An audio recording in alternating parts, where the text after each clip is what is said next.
राज्याचे वनमंत्री गणेश नाईक पुन्हा एकदा आता ठाण्यामध्ये जनता दरबार घेणार आहे। या अगोदर 24 फेब्रुवारी या रोजी त्यांनी जनता दरबार ठाण्यामध्ये घेण्यात आला होता। पुन्हा आता काशीनाथ घाणेकर या ठिकाणी 11 एप्रिल रोजी गणेश नाईक हे जनता दरबार घेणार आहे। पालकमंत्री त्यांना पालघर जिल्ह्याचं देण्यात आलेलं आहे, तसंच संपर्क मंत्री म्हणून ठाणे जिल्हा देखील त्यांच्याकडे देण्यात आले। त्यामुळे कुठेतरी भाजप वाढीसाठी आणि जनतेच्या कामासाठी पुन्हा आता या ठिकाणी गणेश नाईक जनता दरबार घेणार आहे। त्यामुळे या अगोदर देखील राजकीय वर्तुळात चर्चेला उधाण आलं होतं।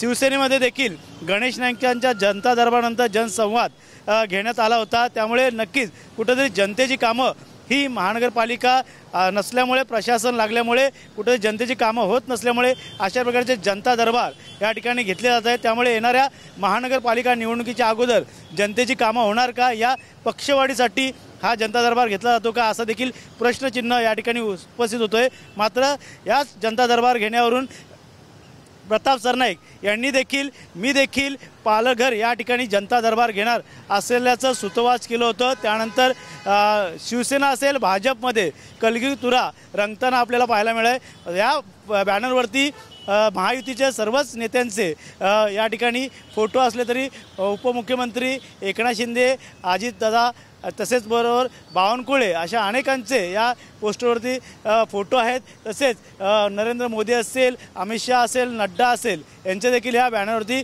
फोटो आहेत। त्यामुळे कुठेतरी शक्ती प्रदर्शन या भाजपकडनं होताना दिसते का, हा देखील प्रश्न या ठिकाणी निर्माण झालेला आहे। त्यामुळे येणाऱ्या काळात जनता दरबारातून जनतेची कामं कशाप्रकारे सुटतील, हा देखील एक महत्त्वाचा प्रश्न या ठिकाणी उपस्थित होतो आहे। त्यामुळे नक्कीच जनता दरबाराकडे आता नागरिक कशाप्रकारे येतील हे देखील पाहणं गरजेचं राहणार आहे।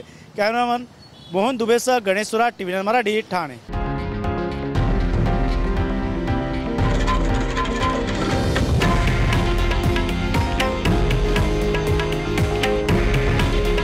हे आहे देशातील नंबर 1 न्यूज नेटवर्क आणि आपण पाहत आहात TV9 मराठी।